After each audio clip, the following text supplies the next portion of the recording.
Let me introduce Vitaly.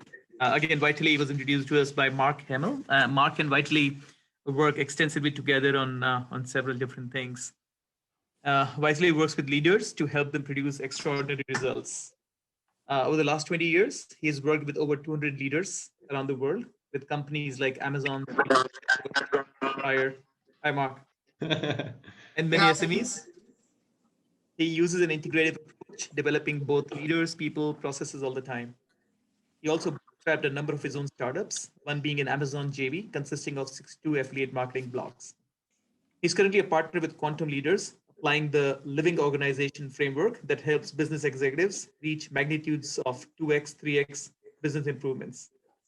So I'll hand it over to Vitaly, take over today's session. All right, beautiful. Mark, welcome. Hey, Vitaly, sorry I'm a few minutes late. Great to see you, buddy. Great to see you. Hey, everybody. Hey, Mark, how are you? Alice. All right, beautiful. Good to have you here. Good energetic support. Vitaly, I couldn't let you down, my friend. I couldn't let you down. Okay, beautiful. Okay, guys, this is going to be extremely informal. This is not going to be a presentation because I fall asleep at my own presentations, so I don't want you to fall asleep, right? It's going to be interactive, okay? I do have a presentation in the background if for some reason everybody gets stunned and nothing to talk about, but I doubt that's going to happen, right? So, so I'm going to begin by setting a little bit of intention here. I love setting intentions before a session so that we see if we can actually meet them by the end of a session. And right up front, my intention is to give you something today that you can implement by next week that is nothing revolutionary, but something evolutionary, right? So nothing you're going to hear today is going to be like, oh my God, I've never heard of this before, because I'm 90% or 95% of all management stuff you already heard before, right? There's nothing I can surprise you with, right? I'm not an inspirational speaker. I was telling Alice I'm a perspirational speaker, right? I make you perspire a little bit, so hopefully. Okay, that's why I class myself. And so today we're going to talk about how do we get organizations to perform at that 2x, 3x, 5x, what about even 10x level? Because I worked with some companies that I couldn't get 5% increase in revenue, and I worked with companies like Amazon, where we are now, well, not I used to be, as a $1 trillion valuation for a startup. Jeff Bezos still insists he's running a startup, okay? And so how do you create a company, for example, that is worth $1 trillion with close to 860,000 employees within 15 years? That always boggles me because, you know, my MBA says that this is not possible for an organization. And yet I've seen it before my very own eyes, and I've seen many others who did similar things. You know, Google's, Facebook's, you know, all those companies, and some smaller companies, not such big. So today I want to explore about how do you create that phenomenal performance, even if we are in very difficult times, you know. So now over to you, okay? I've done my talk. The rest is all over. I'm done, actually, seriously. I'm going to go around and ask you the one question that I've been for the last 25 years wondering. How do you create astounding performance in organization? What is the one leverage? And this is, I'm going to be very careful about my wording. What is the number one leverage a leader has to take an organization from here to a whole other level? I mean, and because we don't have many, I want you to answer. Let's start with Alice. What's the number one leverage a leader has to dramatically improve the business? Empathy. Okay, empathy. Yeah. Empathy? Or emotional intelligence. Emotional EQ. Okay. Nathan? Yeah, vision, getting people to pull towards the vision. Okay, people vision. They're not good. Ishan? Ishan, you said something? Yeah, can you hear me? Yeah. Yes, we can. Fine, okay. No, I was going to say basically people, the people of the organization. People organization. Ozan? Passion and energy to tell a story. Passion and energy to tell a story. Coffee? I'll go with vision as well. Okay. And Jitin? Oh, Jitin, I'm not sure how to. Jitin, I'd say that, leadership and lead by example. Okay, fantastic. Guys, women, nobody has, so far, I mean, and I've done this about literally thousands of times. I have never heard anybody else that says, and oh, Mark, oh, that's right, he was here. Hi, Mark, I'm sure you're going to say something like something else. I missed the question, teacher. Okay. I missed the question. What's the number one thing a leader can do to dramatically improve the performance of their organization? The biggest leverage they can get? Oh, I mean, hire Alice has to be the simple answer to Okay, that. hire people like Alice. Yeah, okay, so she's a person, so she still categorizes, we'll still put you into the people. And so we all agree that the people is the number one, whether it's vision or EQ or IQ or vision or whatever it is about them. But it's number one is people. And interesting, you did not say technology, because when I work with Amazon, with Siemens, with others, my executives didn't say people. All they said, listen, we need to leverage the technology. We need to go to digital. We need to get artificial intelligence. We need to go e-commerce. How come you guys are saying it's all about people? It's because your consumers are people. Okay. And So I think it's if you got the right people, then whatever is required, whether it's technology or anything to scale up the business, it would. Okay, so I'm glad we're in agreement. So it's not necessarily technology, although we need good technology, we need smart processes, we need great business models. I mean, we don't want to ignore that. If your business model is wrong, doesn't matter how many people you have, you're going in the wrong direction, right? But at the same time, the reason I believe that people are is because this is the only things that can execute that business model, right? You have no, until we have organizations that are fully AI driven, like there is no people there, it's all AI. We're going to have to deal with people, whether we like it. Okay, next question, one level down. If we know all that over the last 50 years, let me give you statistics. The execution rate for all organizations, whether it's a large or small or even small, is what? What's the rate of failure of all strategies, all implementation?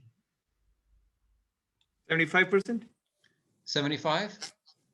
Yeah, I'd say 80 or 85%. Okay, right. Okay, so why is that? confirmation bias. Okay, so back to people. People are not executing properly because of their confirmation bias, right? Or people are just too dogmatic and they don't realize what the real need in the market is. Okay, so the people are too dogmatic. They don't realize what the real need. Yeah. But it's still back to people, right? Correct. Okay, so just think about it. We have had 200 years of scientific revolution, right? We have had the most brightest MBAs, and I mean, some of you, I don't know, probably have MBAs and went to business schools, and whether it's a London business school or whatever. How come after 50 years or 60 years of brightest pedagogies, we still don't know how to work with people? It can't, Why? it can't be taught. Can be taught. I think people are also evolving. As we figure out the ways to work with them, things do change and things evolve. So it's always a thing where we are trying to get better and better. Okay. Is it about also the fact that there's a lot of stigma in people having to resize their teams and acknowledge what's not working and fire people when needed? That's one of the level for sure. There is stigma. We don't get the right people. We can't fire people because of unions and regulation. There's a lot of issues. But fundamentally, how come we can't get a person in and develop them to the high performance level of their potential, to the highest level of their potential? What is wrong with our management paradigm? That's the question, because I was managing very large team, $100 million P&L, and I can tell you I was failing 80% of the time in my product. Maybe the alignment towards the goal. Yeah, alignment towards the goal, but why can't we align people? It's not such a hard say, hey, here is the goal, go and do it. Why isn't that corporate politics? In that whatever is working for you as a manager at that time is short-termist and not really for the benefit of long term. I was in a small company. I had the same rate. I only had 10 people. That's my Geyman venture with Amazon. I had 10 people. It wasn't a big company. I had the same problem. Lack of ownership. Lack of ownership. Yeah. Why lack of ownership? Why can't people be owners and entrepreneurs? Because people are different. Yeah, when people are aligned, I think it's also about sharing. If everybody have the common goal, and then they are also sharing in the achievement of the goal, then it's very easy to inspire and lead them. So I think that is what a lot of managers miss out on. Okay. Okay. So we definitely, but can you see what's happening here? We all have parts of the, and this is what I left with 25 years ago. I left a big corporation because I said, I have no clue what I'm doing here. Honestly, it was the biggest organization in Australia at this stage.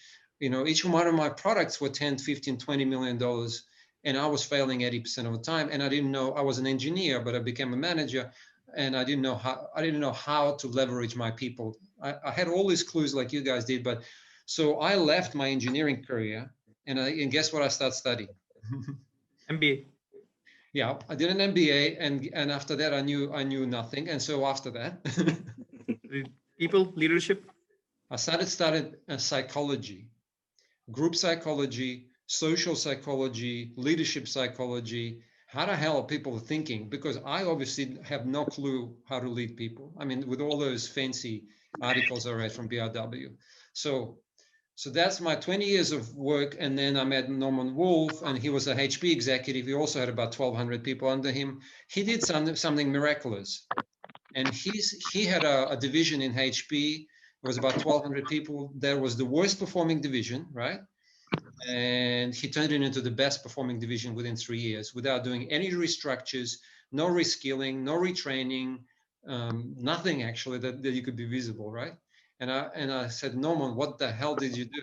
How did you turn around 1,200 people from the worst performing to the best in the world within 3 years with nothing? Huh? Mark is smiling. He seems to know the answer. You may be. Of course, Michael heard my presentation before. He's thinking. So what Norman said to me, this is what I did. I listened to them.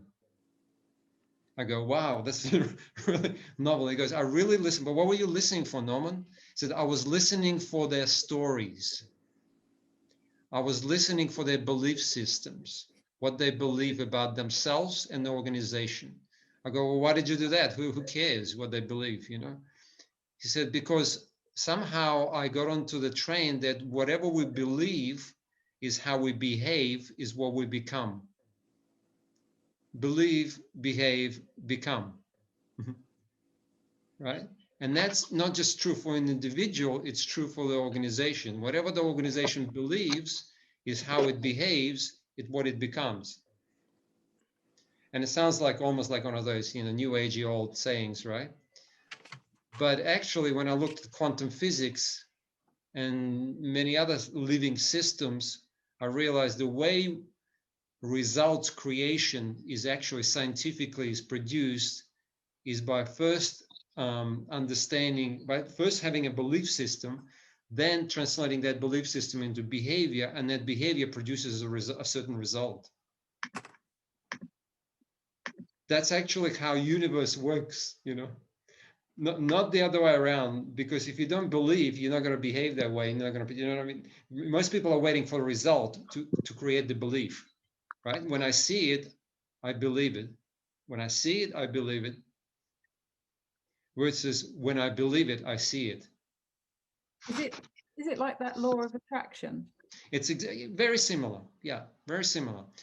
In quantum physics, when I studied quantum physics, I realized that the way manifestation occurs is when somebody observes it. It literally comes from a quanta field, from unrealized all possibilities. Quantum means all possibilities.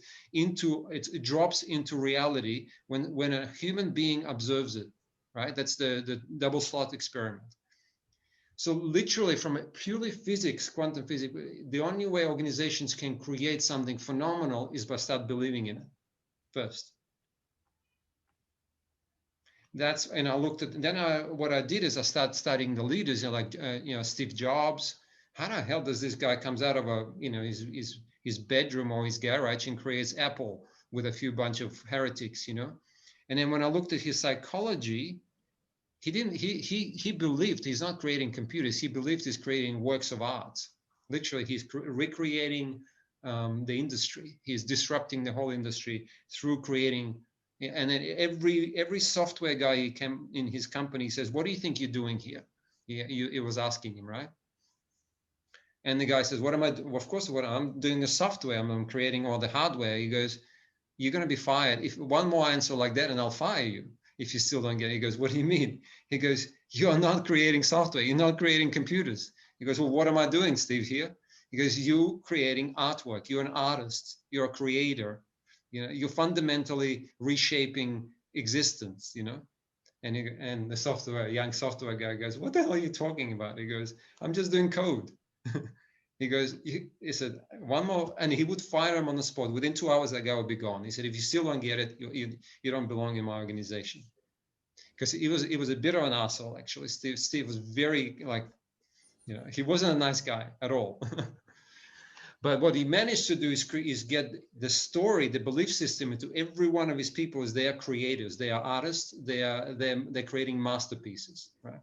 Now, technologically, I've got an engineering degree, studied computers. Technologically, if you look at Apple infrastructure, there is nothing so superior to Apple's infrastructure. I mean, you pull it apart and you go, "Oh my God, this is nothing. This is not what it is," right? But their belief systems is we are creating something extraordinary, So that's what I got. And then I started studying how leaders like Gandhi and Martin Luther King and all those great leaders, how do they move millions of people, right? It's certainly not giving them like a P&L outcomes and KPIs to fill in, right? It's not going to happen, right? How do they move 1 million people, 10 million without violence into a revolution? And it's, once again, it's a belief system. They addressed what they did is they spoke to a story that people could understand, that they can really feel themselves in that story and pull them all the way to a whole new level of existence, literally, right? Now, you can call it inspiration, but it's not inspiration. It's actually very practical, I mean, those of you guys from India, I mean, this is what Gandhi and so on did. He spoke to them in a very different way, so they can see themselves emotionally connected to the new story. Okay, so if the way to produce new high performance is to fundamentally shift the belief systems of people, then what do we do, guys? I mean, you're all in businesses. So what I want to go around, my lecture is kind of almost end, and I want to hear from you. What is this year? What is the kind of performance shift you want to make? And what do you believe is the highest impediment for you for this year? Okay, so again, let's go around. Those of you who have businesses, I'd like to hear. Right, look, I'll go. Yeah. For us, we just launched a new part of our business. That's an exciting venture that we are growing. We are hiring the team. We are expanding our team, and it's an exciting time for us. And what we are focusing on is the gap in the market that we think that people need, but they may not necessarily know yet that they need. And therefore, we are pushing that idea out. And the biggest impediment for that is the fact that we cannot travel and have a face-to-face, because no matter how much you Zoom, it doesn't replicate sitting down and creating that passion that you have across to your client or your customers. Okay, so your performance leap, your quantum leap. My company is called Quantum Leap, or Quantum Nice name. Leaders. Quantum Leaders. Your quantum leap is to get into a whole new market, right? Is it a new market? You muted yourself. New area for us. So in our business, we have 2 pillars. We are now launching a new pillar that's additive and something that we think that the market needs very much, and we are very well placed to do. So we are pushing the vision, if you will, and the purpose, and storytelling. That's why I said storytelling at the first stage, right? Now, so we're doing a lot of storytelling, both to people that we are hiring, and obviously to our customers. But the impediment is that our business is very personal. to do that storytelling over Zoom is very difficult. Okay, understand. If you forget about the impediment for a second, okay? How would you measure when you got to, by the end of a year, that you actually told your story in an amazing way and you got all this buy-in? What would be the measurement? Look, How would I mean, you know? the quantifiable measurement would be very much reflected on our bottom line because we are attracting clients, but the intangible measure would be reputation and noise in the market. And with the bottom and with the bottom line, what would be the measure? I mean, are you asking for like a quantum of a number? Yes, number. Okay, so if you do what we are supposed to do and if you manage to do properly, our bottom line should be like a plus £6 million or so at the end of this year. Which is what percentage shift? Overall, it's about 28 to 29% or 30% of our. Okay, so you, a 30% shift in profit or profit? Profit. However, in this case, the real synergy and the logarithmic growth potential comes through not the bottom line that you create right now, but the transaction-based traffic you create, which in turn will feed into a much bigger game on a strategic level later on. Okay, yeah. So you're looking after long-term revenue increase because that will give you a long-term profit. Okay. Correct. And if how do you measure reputation? Look, simple. I mean, reputation is in the places that we operate in the areas we do a lot of foreign policy-related work, financial advisory work. Frankly, how many phone calls we get from governments, leaders, presidents, their staff, corporate boards, and how much of it is push and how much of it is pull? The real answer is how often Ozan's asked to be on CNBC. Okay. That's unfortunately that doesn't add to the bottom line, Mark, but it definitely adds to the story. Okay. It sounds like you might have to do a little bit more clarity around reputation because reputation can be actually measured through whether it's surveys or whatever. There's obviously net scores and all of this stuff, but I get it. Okay, so you're looking for hardcore and softcore improvements. Okay, fantastic. We might come back to you, Ozan, if you don't mind, because it sounds like a good case study. I just want to take a few more people because I want to. Okay, somebody else. What is the performance quantum leap that you're looking for this year, and what's impediment? Yeah, we want to increase our sales 6 times. Nitin is increasing sales 6x sales. Okay, and what's the impediment? Impediment: finding funding, hiring people. You mean not finding enough people or not having money to hiring people? Both. Okay, finding people and finding money. Okay. Okay, somebody else?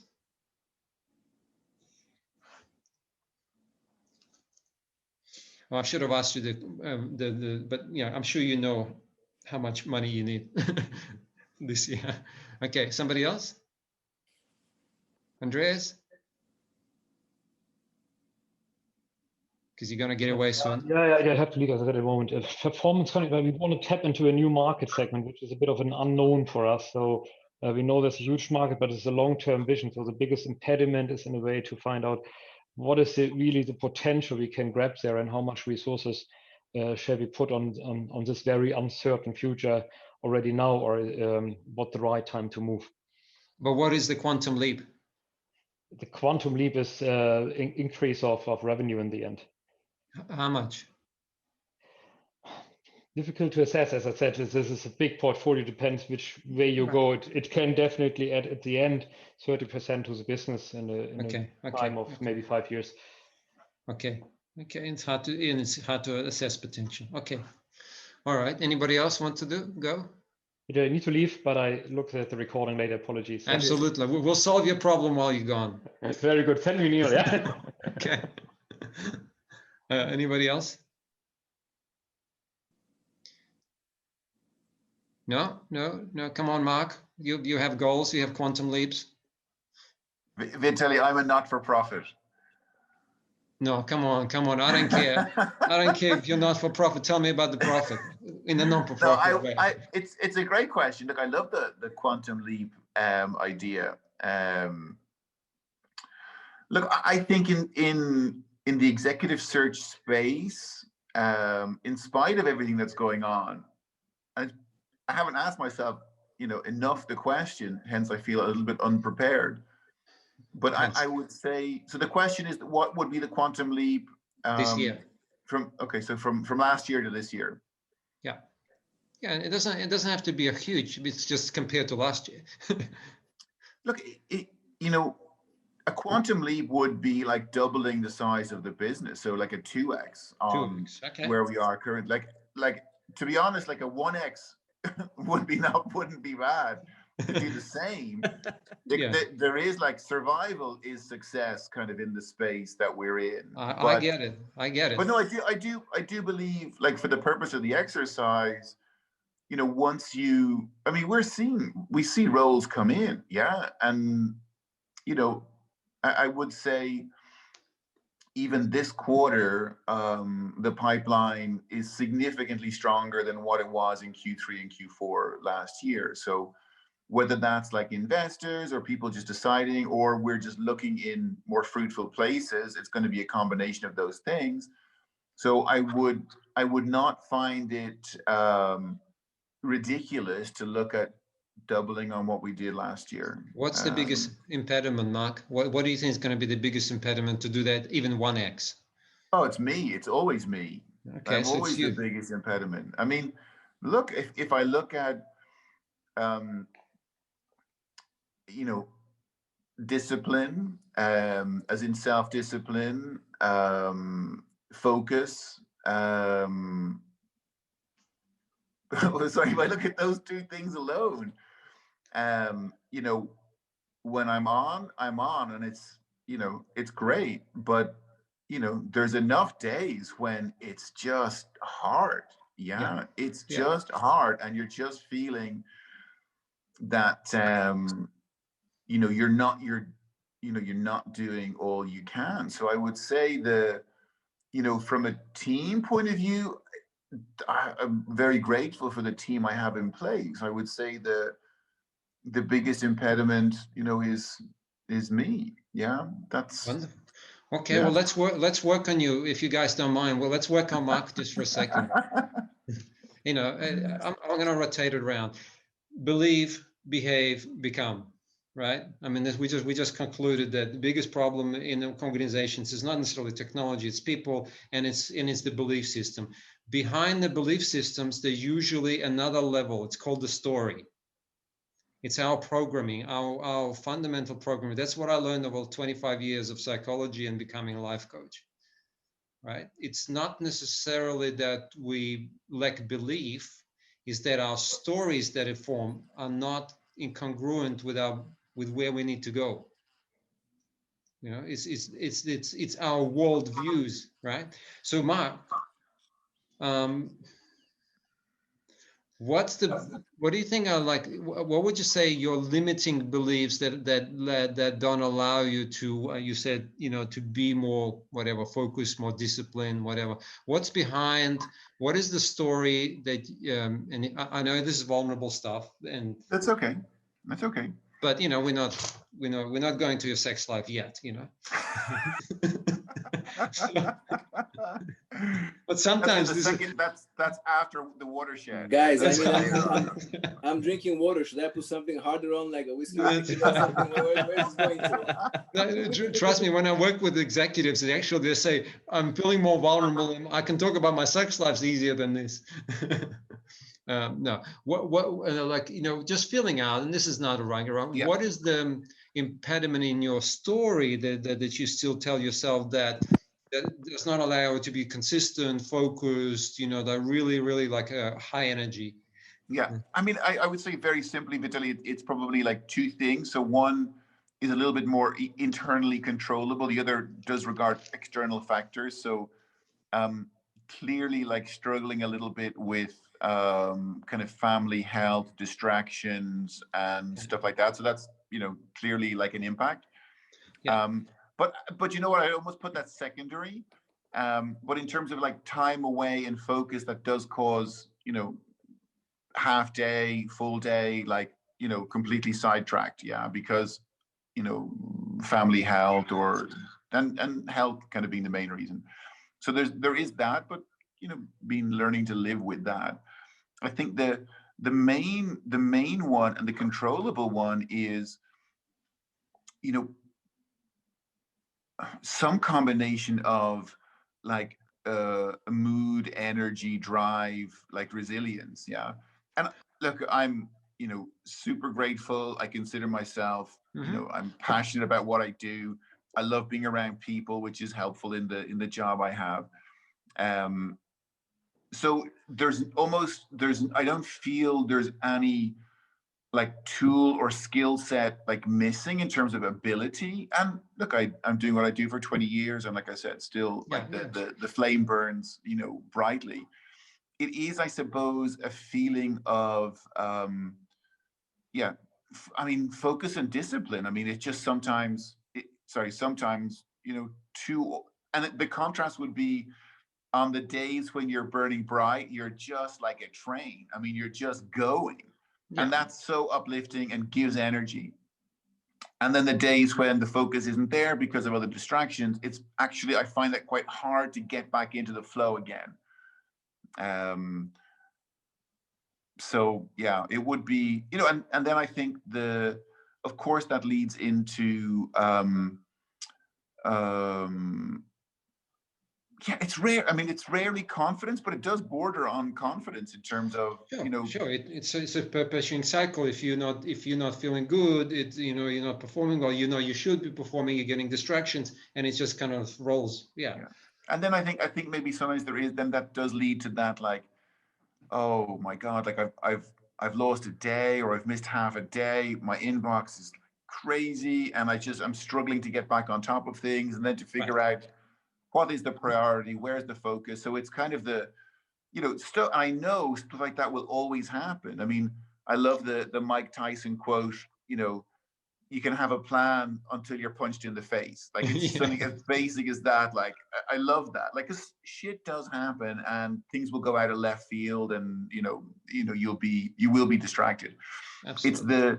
For me, the gap is being able to like quickly get back in with clear priorities, clear focus. Then I would feel, you know what, like, I'm okay. Like, I got to deal with this right now, but I know when I'm back on it, I know what I got to do. And that would be super interesting to figure out. Absolutely. So basically what you're saying to me is, it's okay to fall off the bike. For, you know, everybody, all of us are going to do that. Oh my God, my inbox is so. That's not the problem. The problem is how quickly you recover and move on, and not make a big drama out of that, right? Because if you make a drama, then you go back into the vortex.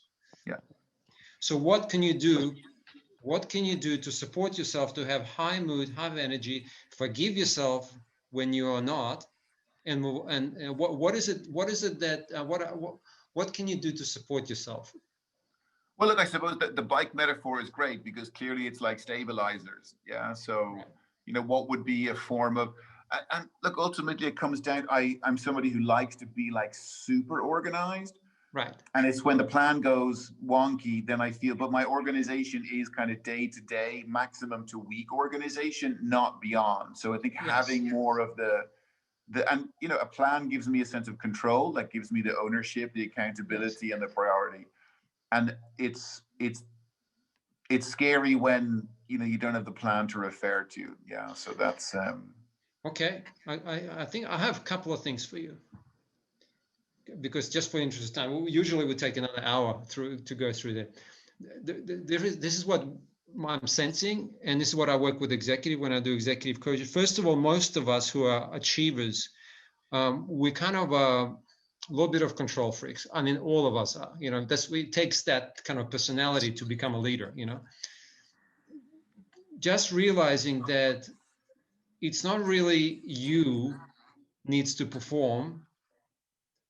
How can I explain it? You have a team, right? And the biggest leverage on the team is not necessarily you being organized, because my guess is that you just part of you is that kind of person. You're an inspirational person. You're probably not a super organized kind of person. Yeah. What they're looking from you is to hold the vision really tightly, so that they can get organized. It's not your organization; it's their organization that's required. When I work with Jeff Bezos and all of those guys, there's no way they could organize themselves into $1 trillion company. It's impossible for a leader to be so organized to get a $1 trillion valuation company. All he was saying is he's also disorganized, but he's getting $1 trillion valuation. How? Because he's unrelentless about holding a phenomenally strong vision, whether he's in a bad mood or a good mood, but he's holding the vision, the energy for the people. It's not about him necessarily, right? Yep. So we're gonna go back to that story, whether you are feeling depressed and moody and your kids are giving you a hard time, you still have to hold that vision for your team, right? And that it's like you're on. It's like Viagra, Like we're in that conversation now. Okay. No, but you know what I mean. The minute I say you think about the vision, your whole energy lifts, and you're there, and you're still holding that energetic vision. Then it's the team that needs to do the execution, right? Because that's great. That resonates, Vitaly. Thank you. So it's kind of taking the load off yourself, that you have to be a Superman performer as a leader, and saying, listen, guys, sometimes I'm going to be following you. I will be disorganized. This is just like my life. I've got kids, I've got stuff, right? But I can tell you, I'm going to hold that vision as strongly as possible to create that 2x performance. Guys, we do need to create that 2x performance. If you fall on that, if you fall, your energy is low on believing in 2x, your company will reflect it immediately. You know what I'm saying? Yeah. So our job as leaders is not necessarily to be high doers, high human doings, but we need to be high human beings in holding the vision. And I don't know how to describe it, but that's what Steve Jobs and all those guys had, is they were relentless about the vision. If it's 2x, it's going to be 2x. Any wavering in the belief system towards 2x, you're going to get 1x. Any wavering in that, you're going to get half an x, and it goes on. That's great, Vitaly. Thank you. And I don't know how, whether you have a board on your thing, whether you have a picture or a story, and that story has to be co-created together with your people. If your vision is 2x, or maybe 1x, on a good day, half an x, people have no clue what your vision really is. Yeah, no, very true. Yeah. So it's not even vision, it's the clarity of the energetic tone that you're sending out to your company. If it wavers, this is what they're getting. It's the same as like if you have kids and you say, you're grounded, and then you say, no, well, you're not really grounded, you're half grounded. And they say, I can get away with anything with this guy. He has no discipline. Yeah. Yeah. So the same. So first of all, it's the clarity of vision. If it is 2x, then it's better be 2x. If you think it's not 2x, you cannot commit to 2x, commit to 1x. And then everybody else in the company has to also commit to the 1x. And if half the company says, no, there's no way I'm going to commit to 1x, you better find out why, because this guy is going to pull down the whole team energetically. Yeah. So the same. So we'll let Mark, and the rest, you can still be human and fall off the bike and do all that. But if your story and your vision is right, even if you fall short at the end of the year, you said, listen, I've done everything else to be true to my story. Yeah. That's fantastic. Thanks a lot, Vitaly. Yeah. So let's go back to Nitin. Okay, 6x in sales. Yeah. The challenge is, you can keep the flag flying that you want to do 6x, right? But yes, it depends a lot on external factors. Yes, of course, everybody's smart. We're all smart people who understand. That's not what we're talking about. External factors could wipe you off and you have nothing, but this is your belief system we're talking about. Right. For example, if you need whatever, X million to grow, right? Sure. You can keep having your belief systems. Yes. Keep telling the the entire team, you're going to grow 6x. Yes. You know? But if you can't raise the money in time, it's game over. Yes, and so what? So the next year. Then there's no next year. What do you mean? Do you have any terminal cancer or something? What do you mean there's no? Oh, you mean next for year? me or for the business? For you. All right. Okay. Yeah. You're not that old. Okay. I'm talking about you have a goal. Even if you fall short of that goal, that's okay. That's human, right? But unwavering belief system in your goal is what we're asking for. If you're wavering, it's impossible to reach that. It's impossible for other people to believe in you. Mm. Jeff Bezos raised, I don't know, for his first is whatever, a few $1 billion. When he walked into Wall Street, here is what he said to the Wall Street guys, because I was listening to his talk. He said, guys, give me $1 billion and you won't see me for the next 15 years. Do you hear that? I mean, you're an equity guy. Give me $1 billion, you will not see me. And they say, you're nuts. Like, how about a year? If you don't return at least 100% back in the year, you're not getting the money. And he said 15 years. Okay, 10 years. And negotiated. And he was so confident. He said, listen, in this market today, we need a company that's going to grow without profit for at least 10 years to be valued at that. You know, I need 10 years to get this going. You know, eventually, he pulled enough strings. They gave him 3 years. He performed with his books. Within 3 years, he saw what he did with Amazon's book sales. They said, wow, this guy is for serious. And they extended it to a 10-year, and they never made a profit till year 12, okay? But his belief in what he was doing was unshattering. He said, listen, it's either my way or don't give me the money, you know? And he just kept, you know, and it was a result. So partly it's his belief systems that it takes that long to lose money because he was going for valuation, he wasn't going for profitability. Right.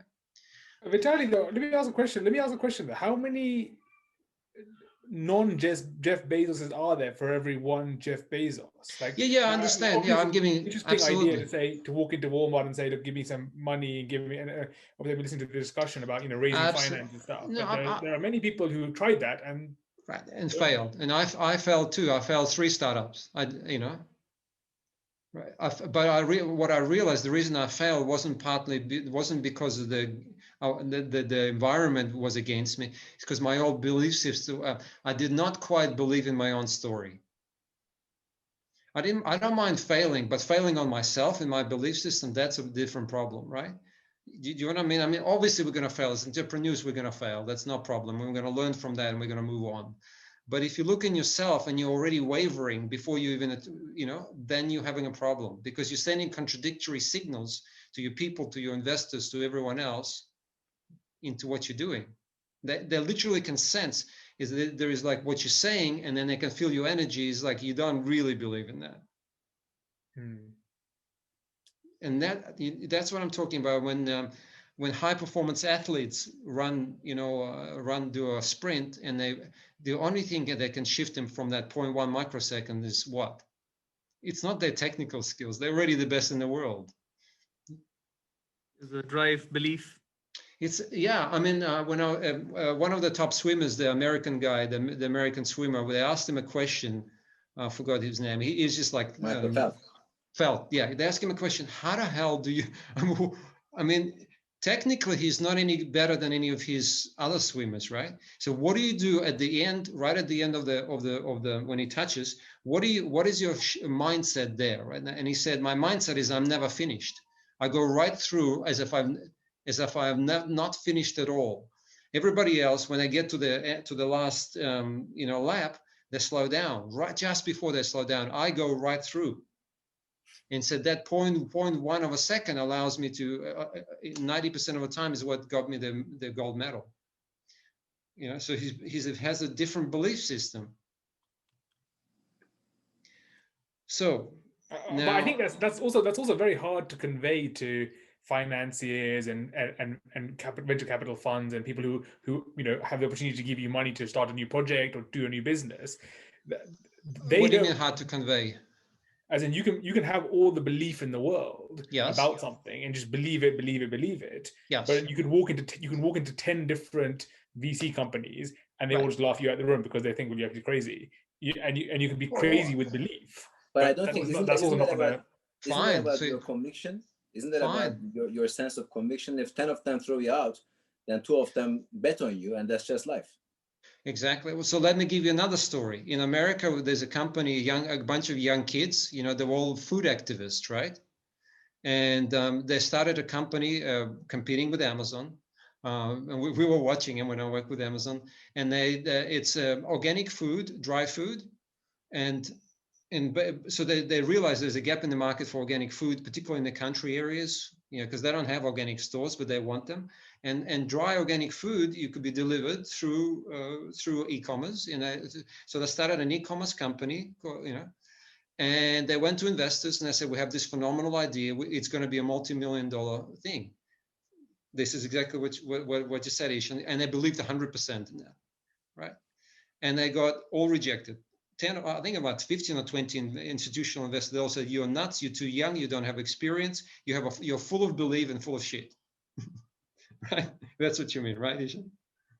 Like I said, I think it's I think there are probably 1,000 people trying to do Amazon before before he came in and he did what he did, and obviously there's every single example is like that. There's 1,000 and there's always going to be one that does very, very well, or 2 that do very, very well. It's difficult to have a dream, have a belief, convey it to someone, and then it's a question of luck. Ozan mentioned, maybe 2 out of 10 will invest you. That sounds like it's dumb luck, or the guy just was having got out of the right side of bed that morning. No, I don't know. The thing is, on that, I mean, I have my personal experiences on what happened to me, which I don't want to kind of pollute the story here. But if you have conviction of what you believe in adds value, because we all are in business, and for you to sell anything, for you to sell a cup of coffee to someone, your coffee has to be good. And not just does it have to be good, the person would want to drink coffee. If you have conviction on whatever you're selling, but you have to have conviction. I think that's what Vitaly is saying. If you are like fragile yourself, then you're going to get found out. That's dumb luck. But if you believe in it, then you go for it. Sooner or later, it's entirely possible to do the right thing and still fail. And that's just part of being an entrepreneur, right? Absolutely. Yeah, that's not the right timing. It's the technology is not right. So anyway, those young kids, by the way, they left institutional investors, right? And they raised $100 million through small, basically friends. And they're now a top performing company. Some nice friends there. What they did crowdsourcing investing. They thank God the institutional investors had never invested, because if they did, they would have dictated to them the terms, and they would never become the company that they are. But what company is this? What business is this? Let me get you the webs. I'll send you guys, because I listened to the whole story and I got it. Right. The World Foods. Yeah. World it's Foods. food. It's not World Foods. Not Whole Foods. No. It's very close. It's Thrive. The company is called Thrive. They sell organic food online, and they went from, I think they raised $10 million, and they're now around $200 million valuation, and they're all under 30, and they're all young kids, food activists. They never had any experience. But what if you listen to the guy, the guy and his friends, it's exactly what you said, Ozan. He believed that he could add tremendous value to people eating organic food. He believed clean food is really important.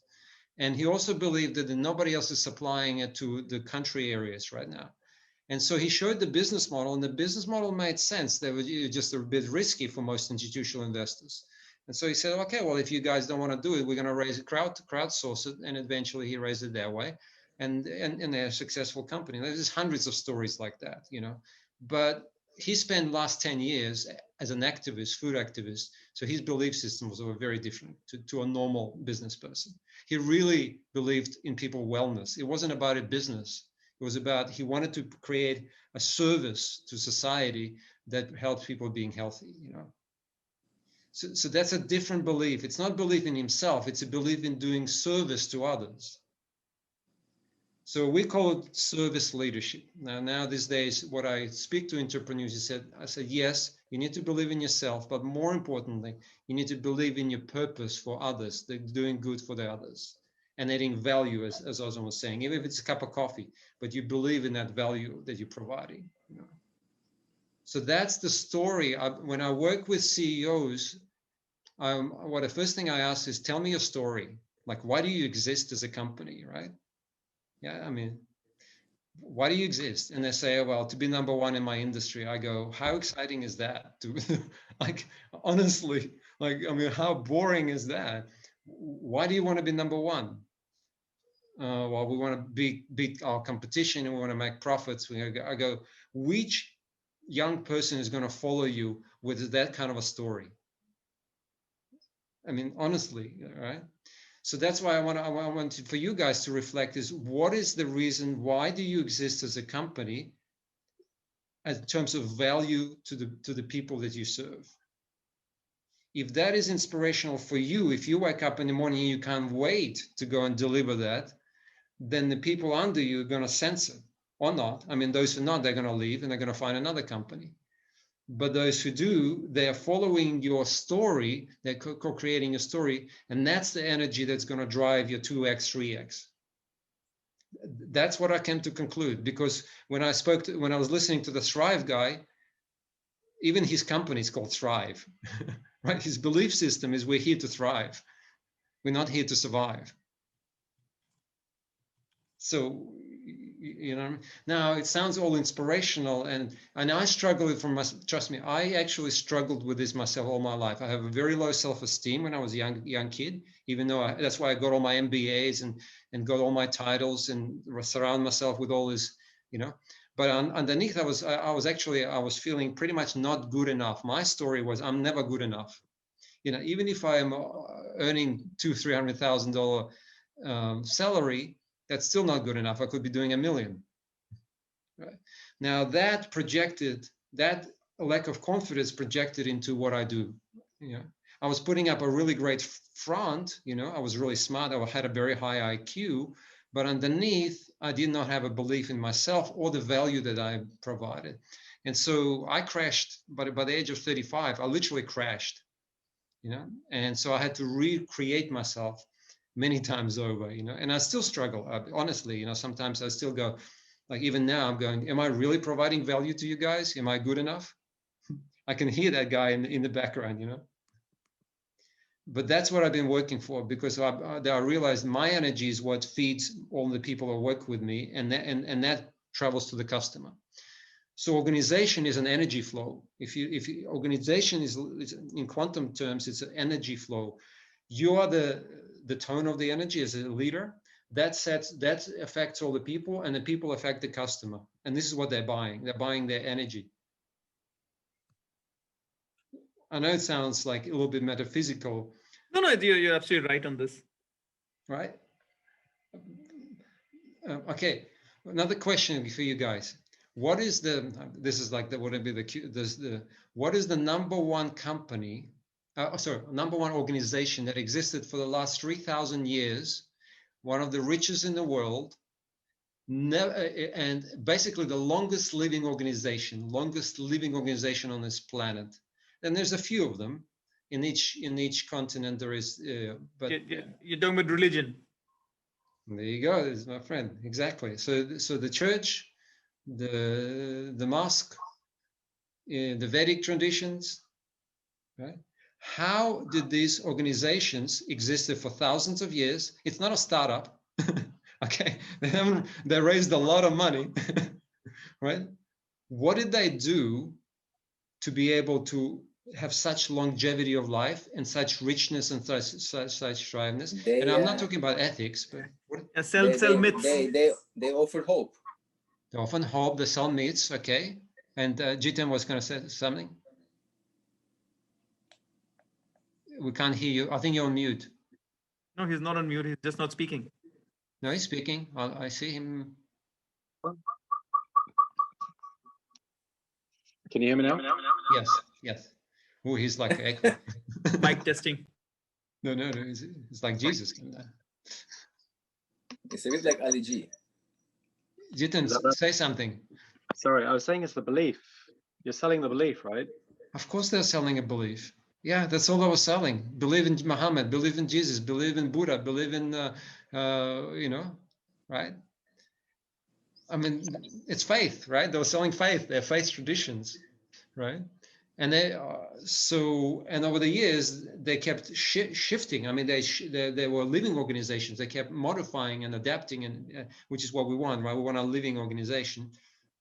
But they were attracting masses. And why would people following them and literally giving away a lost money?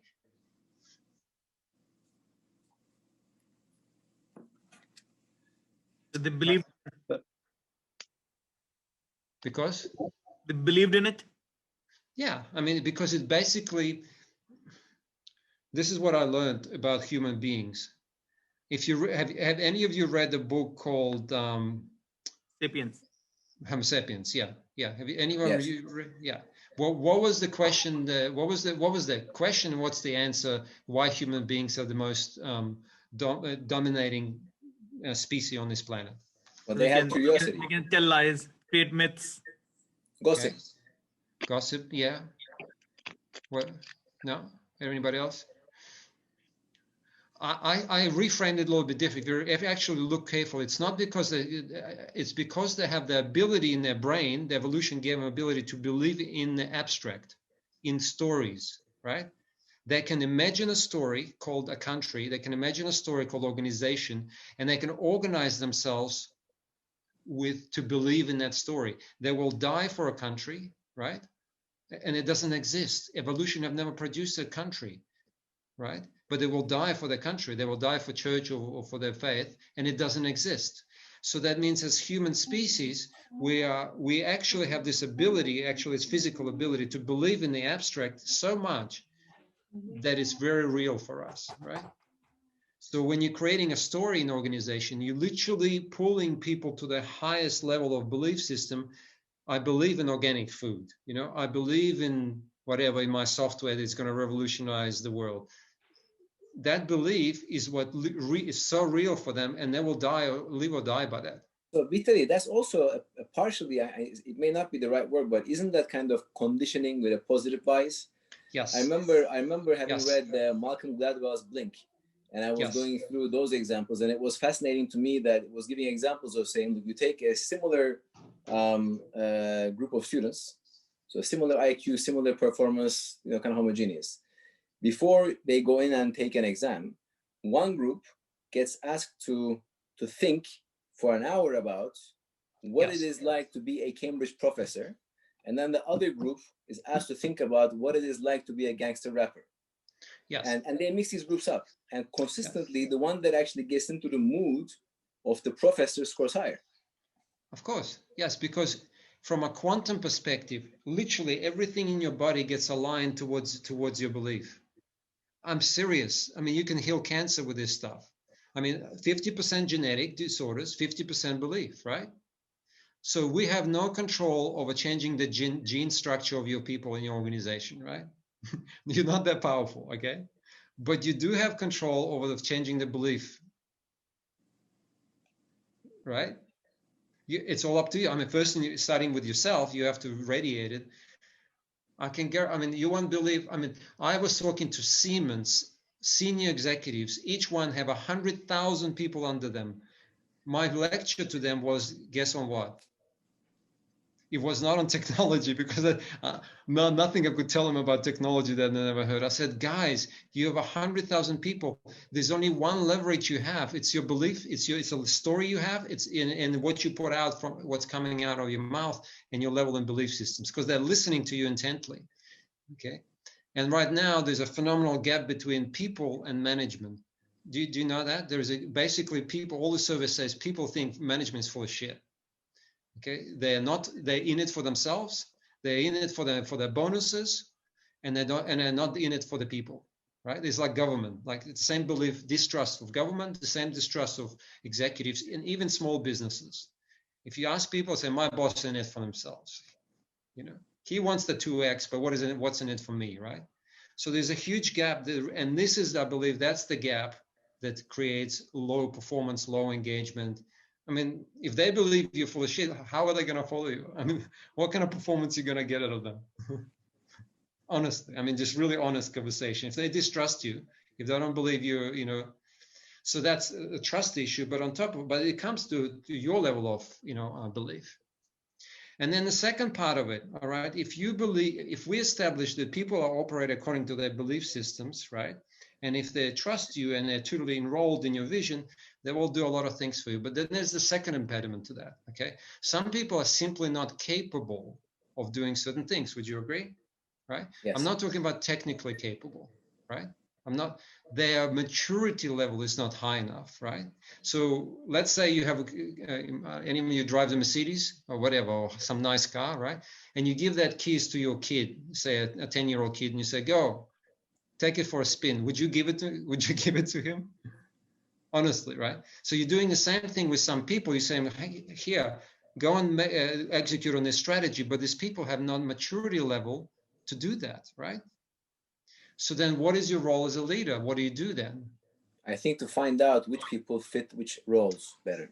Okay, number one is to find out what is their maturity level, okay? Not technically, but maturity level. Are they truly an entrepreneur, or they're just like sitting and just give me a paycheck and I'll do the least, right? So that's number one. But what's the second? If you find out that out of 20 people, all right, you have 15 that are basically just paycheck people that really don't care to be there, what do you do? Then you have to change your team accordingly, depending on what your business is, right? Exactly. So what do you do with the rest what do you do with the rest? Incentivize them better. Okay, incentivize them better. Okay. Listen to them to understand what they want. Okay, that's better, because Nitin, you know that you can incentivize them, you can give them a bonus, and next year they're going to expect that bonus, right? It's all like you cannot give them enough bonuses or more raise, because people get very quickly used to the higher level and they go, oh, you have to pay me that way. So money is a kind of a problem. It's a carrot and stick. Management does not really work. But if you listen to what they really want, right?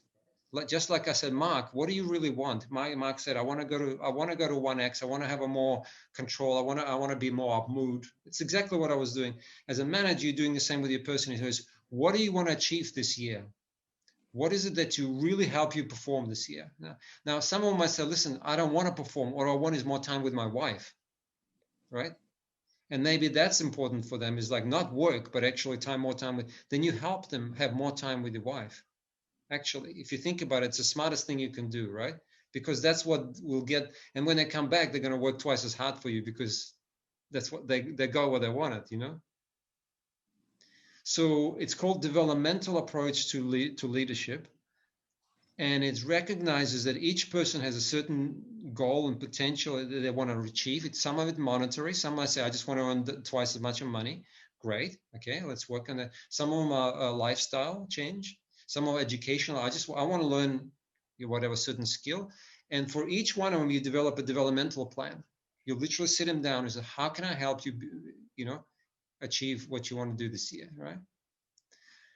Yeah, I'm doing with a lot of executives, and you listen a lot, because some of them are not even clear. You see, we're not used to them. Our boss coming in and saying, how can I help you have a better life? That's not a conversation we have, Usually our boss is just, how can you achieve your KPI, and just keep hitting them over the head with your KPIs. But if you listen, they will eventually trust you to tell them, really, boss, I don't want more money.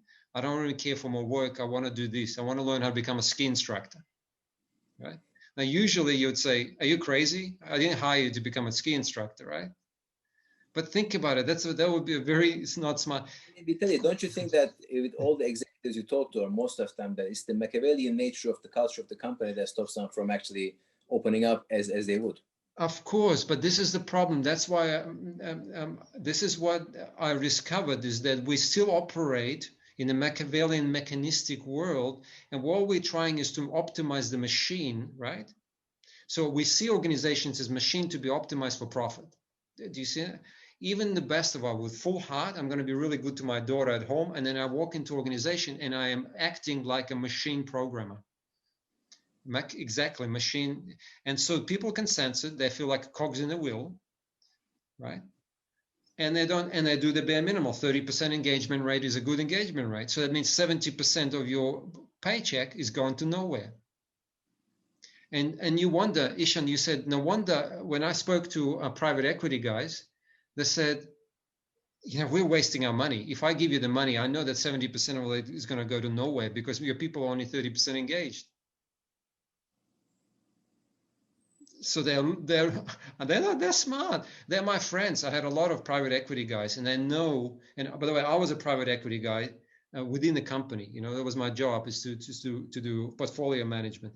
And I had 2 out of 8, and I knew that the people are going to be always the problem. Right. So I invested in companies where people are at their optimal performance, are really thriving, and have a belief systems.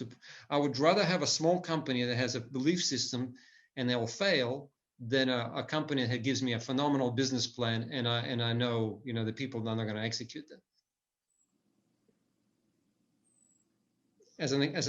Because I got smart, I realized what actually works. So we need so Ozan, to answer your question, the shift it is a fundamental shift in paradigm of how we view organizations. We need to shift from an organization is a machine to be optimized, right? By salaries and performance reviews and OKIs and OKRs, and I'm going to manipulate that and I'm going to get my profit, right? 2, organization is a ecosystem, is a living systems of living beings, and living beings operate on belief systems. And if I help them to improve their belief system, they will do much better in terms of engagement. They will go from 30% to 50%. Maybe that's still, and that 20% means directly goes to my bottom line. There is no, that 20% goes to my bottom line, right? If I can get it to 80, so I have a company called Birdsong. Okay, I'll give me an example. Let's forget about Amazon, because everybody uses Amazon. Birdsong it's a company in Netherlands, nursing company, starts 15 years ago, right? They do home nursing. Anybody heard of them? No? So Jos de Blok is a nursing director, comes out of a Machiavellian world where everything is measured and everything is bonuses and so on. And he says, I'm going to start a company where my nurses have unlimited time to spend with patients, which is crazy, right?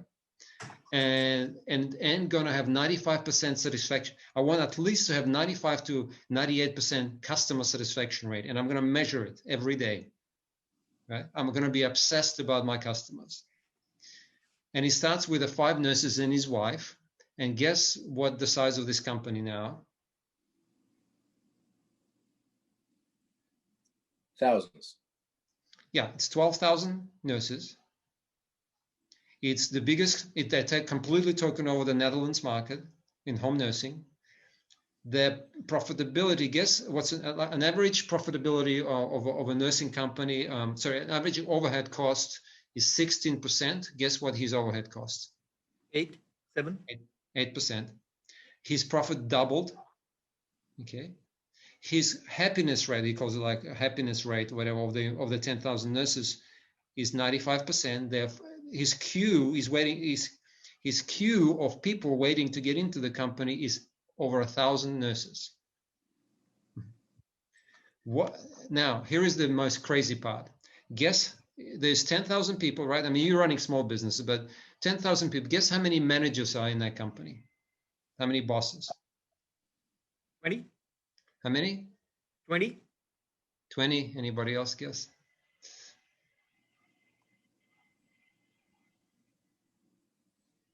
Come on, I mean, 10,000 people. How many bosses? How many managers, leaders? All right, I mean, like 100. From a middle 1,000. 1,000 or 1. 1.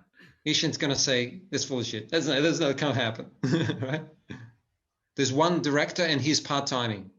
There is not 1 boss in the company. Now you're going to have to check. That's a bit suspect. Don't tell me that's Amazon. I love it. Ishan, you're going to have to, because you're good, I'm sure you're a good researcher. You're going to go and research this company, right? There are no bosses, not even a team leader in that company out of 10,000 nurses, right? What are they spending 8% on? Say what? What are they spending 8% on? A phenomenal IT system. They have really high-tech infrastructure. Like they have all iPads. They do all their, because it's highly legislation, so they have to tick all the boxes. Otherwise, they're screwed, right? So they literally build an IT company within the company, right? A separate IT company.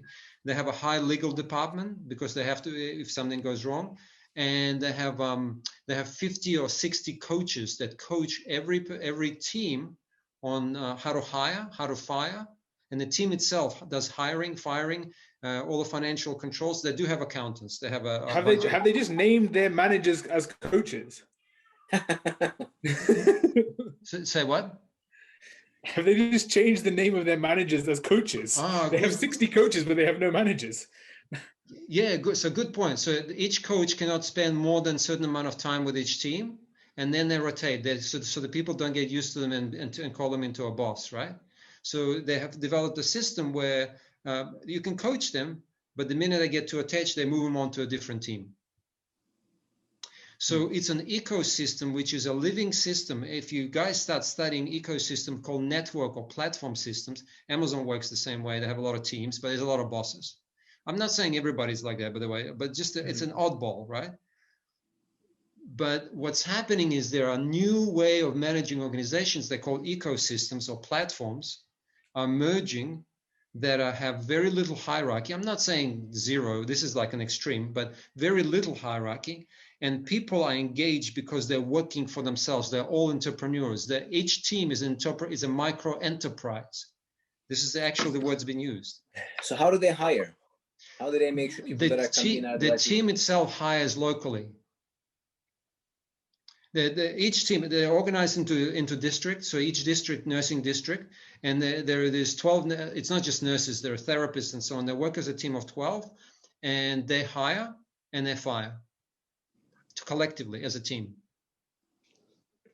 They also set their own salaries, but it's easier for them because the salaries are predetermined by the kind of government guidelines, you know. But if you want a bonus or something, you just go and say, I'm now going to set myself an extra bonus, and the team agrees, you know. A little mind-boggling. The team of 10,000. No, the team is 12. Oh. There is 860 teams of 12, right? So what they did, they broke up each district into a team. It's not such a novel idea, you know. You have technicians working as a team of 12, right? So they're scaling by cellular infrastructure. By each cell is an independent cell within a body. Do you understand? This is exactly how living. If you have thousands of cells, each cell is an independent RNA, DNA. It's self-sustainable. It's a cellular system.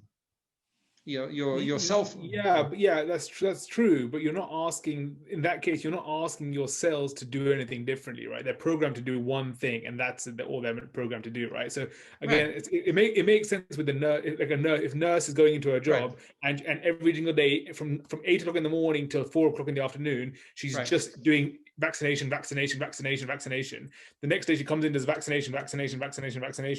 That's no problem. That's effectively like someone just like a computer just pressing a button every single day, and that's what your cells she doesn't do that. No, they look after people's health. Every day is a new problem. No. This is they come into so some people have tuberculosis, some people are dying. It's a very varied job. But you're right. The nurses are very multi-skilled. That team is self-sustainable team, right? Because they have all the skills they need to supply their service. There's but the problem is, I guess in that I'm not trying to complain or get this company. I don't know who this company is, but I'm trying to get the comparison to our company, for example, and how do you make that kind of thing work? Is that those people where they are at the moment, they want something different in the future, right? So whereas the team of 12 is doing one thing at the moment, in next year, the year after, they want to be doing something differently or something in a different way, or they want to have more salary, have more control, more management. You know, in our company, we have people who every day come in and press buttons every single day, press buttons, and we want them to be entrepreneurial in that we want them to think about the job they're doing and to come up with new ideas and etc. And the ones who do that well, inverted commas, get promoted or get separated and say, well, you know what, why don't you need a team to do this now? Exactly. But, yes. So I'm not quite sure how I believe in flat structures, like to a certain extent, but I don't think it's even practical for you to have for me, if I've got 250 people in the company, if every single one of them reported to me, I would literally be doing that all day long, and I'd have no time to even forget that all day long, but all week long, all month long, I would have no time to do anything else. Yeah. So what I'm advocating is what I call fit for purpose structures, right? So I'm not saying this is one extreme, and for them it works that. For others, you might have extremely hierarchical system where you have a really high reporting. For military, some military, you need to have a general and who's going to decide. You just cannot. The team cannot decide big decisions, right? So what I'm giving is the two extremes, but I'm stretching your imagination a little bit that you can go quite fine to a distributed infrastructure, quite a lot, and then some of it might be hierarchical. This is called hybrid systems. So you're right. Some people need to be, some people who are basically not entrepreneurs, they just want to keep their low maturity, high repeatability. That's all they want. They want to, and for them, you might have to have managers and supervisors, and that might be part of the company. But you need to, as much as possible, create a company that has more entrepreneurship, less hierarchy, more scaling, quicker scaling, right? These are the future companies, because you simply cannot carry the cost of hierarchy and scale as you scale up from 200 to 2,000 to 200,000, right? So this is what I've seen. The fastest companies are growing right now are those who figured out how to scale with minimal hierarchy. It's a whole other, it could be a whole other, I'm not saying no hierarchy, but it's an appropriate minimal hierarchy to serve your purpose, right? So for example, I'll give you an example. Right now I'm forming a consulting company, right? The typical McKinsey style is that they have a partner, and then they have junior partner, and then they have associates, and they have, right? It's a pyramid, right? The partner gets a $10 million contract, and then everybody else gets less and less and less, and eventually the guy, the associate, gets like $50 an hour, right? And he feels like shit, right? Because the partner gets all, it's right? Now, it was sustainable for the last 20 years. Obviously, it's a $1 billion company, but I looked at that structure. I go, I don't want to be that. I want to have an ecosystem of, first of all, I can't grow fast enough like that, and I don't want to be responsible for $10 million project, and then have this whole army under me, So what we're looking for is an ecosystem. Every consultant is an independent consultant that runs their own business, right? And we are all partners. Okay, we come in as a virtual network of consultants, and we solve big problems. And we already have 15, 20 consultants around the world, and they all run their own businesses, right? But we work together as a team, and this way I'm very malleable. If I have a large project, we come together and we form 20 people. If I have a small project, there's only 3 people. I can shift and I don't carry any costs in terms of people costs, right? Now, consulting is obviously a special case, but this is my thinking: is how could I create cellular structures to minimize the cost? I think and we're already over time, aren't we? Yeah, just conscious of time. So perhaps we could, if there's any other questions, or if there's anything that we haven't covered, that we could just use the last few minutes. But amazing so far. Yeah, fire away. We started, we started by saying, how do we create high performance organizations? And we concluded that people are the main thing, and the belief systems and that is phenomenal. And we need to address that. We also look at the structures. How do we create structures that are scalable to create high performance system? Any questions? Because we kind of went all over the place. I didn't purposely avoided the slides, because I do have slides in the whole thing, but I didn't. Any questions for yourself? And we can always have another session, maybe.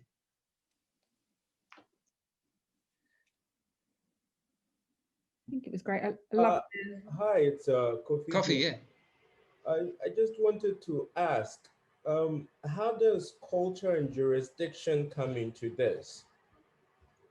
Because most of my businesses are in Ghana, and I've been listening to you quite interesting what you say, but I really struggle to see how a lot of what you're saying, except for the belief parts, etc., can be replicated in Africa and the third world. Mike, let me just kind of Usually I wouldn't want to ask you about your culture because otherwise I wouldn't be listening, right? But just for sake of time, my guess is that you have to go, Nathan? Okay, bye. My guess is that in your particular case, you have quite rigid hierarchical belief systems and people, right? Is that what you're asking? Yes, so fundamentally and culturally we do. And so it then translates through to the businesses and the workplace. Of course, yes. Culture affects a lot. I found like in African countries, although I don't have a huge experience in African countries, but I have some friends in South Africa and so on. Yes, the issue is that they're used to hierarchical, kind of almost a little bit dictatorial systems, organizational systems, and they want the boss to decide. They don't want to decide, right? It's in India, it's very similar in some cases. Yes, let's say that. Yes. So in my view, we call it a constraint, right? This is a constraint that you have as a leader, right? Now that does not prevent you from still trying to do the best within that constraint, right? Even though it's a constraint culturally, you can still do as much as possible. Okay, you cannot do what I just described to you in Netherlands, right? That's a very culturally specific organization that is very high maturity people that can work independently, right? But if you have people who are less mature, right, and are used to having hierarchy on top, then you adopt a structure that is the best for that particular company. You still try to optimize with less minimal hierarchy, and then you still can develop the people to take more responsibility, couldn't you? Oh yes, these are things that we do, and that's why I understand what you're saying, but I just wanted to overlay that with absolutely, yeah, and the general environment of a particular business or sector. Absolutely. I work with Chinese companies. We have the same problem. Chinese are very hierarchical, right? And so I have to work within their constraints. We can still do a lot of things. I can't do the same thing I do in the Netherlands, right? For example, Chinese are very profit driven. So if we set a really high, they will work twice as hard if they see more money for them coming in, right? The workers. So, but at the same time, I want you to look at a company called Haier, H-A-I-E-R, right? And Haier is a thing around 110,000 people, and every one of them is an entrepreneur. And they have a company within company. They subdivided the company into like 250 factories, and each factory has its own profit and loss, and they live or die by that. And so they have an ecosystems of company rather than one big central company. Phenomenal example of, even in the hierarchical culture, how they've created a highly entrepreneurial company that is now, they just bought General Electric appliances in US, and they keep buying up other companies because their system is phenomenal in terms of exactly what I told you. It's very much a cellular, what they call platform organizations. So even you will see even examples in those countries of organizations that have been able to do what a living organization. Have a look them up. If you're interested, I can send you some information. It's a phenomenal example of a huge company that is operating like a startup, like a multiple of like a micro enterprise of startups. Yeah, there was an amazing article on that which I read. Yeah, in Rebels. Is it in Rebels? Story, it's like, yeah. I don't know where it was, but if I find it, I'll circulate it. Absolutely, and if you want to, I can share a link with you guys. I will share a link on Haier, because I want you to start seeing examples of very large organizations that are doing this. This is not just a startup, and are doing it in a hierarchical environment, in hierarchical cultures, Any other question before we go? Because a couple of minutes and then. I guess also, if you don't mind sharing the slides with us, even though we didn't use it. You want to understand the slides because I've never talked to them. So I was wondering if we can do another session, actually go through a presentation, give you more theory, because today I was just talking practice, no, not theory. I don't know, but I'm happy to share slides, just won't make much sense to you.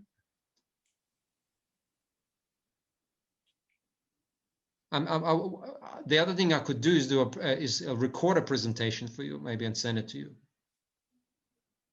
Alice, what do you think? That's great. Yeah, if you have time, that would be amazing. Yeah, but if we can get you back and go into. Or it would be nice if you can maybe we'll do a little shorter time. We did 1 hour and a half. Maybe do an hour on the living organization. I'll give you all the theory, and because today I didn't want to go into the slides and put you all to sleep, but maybe next time.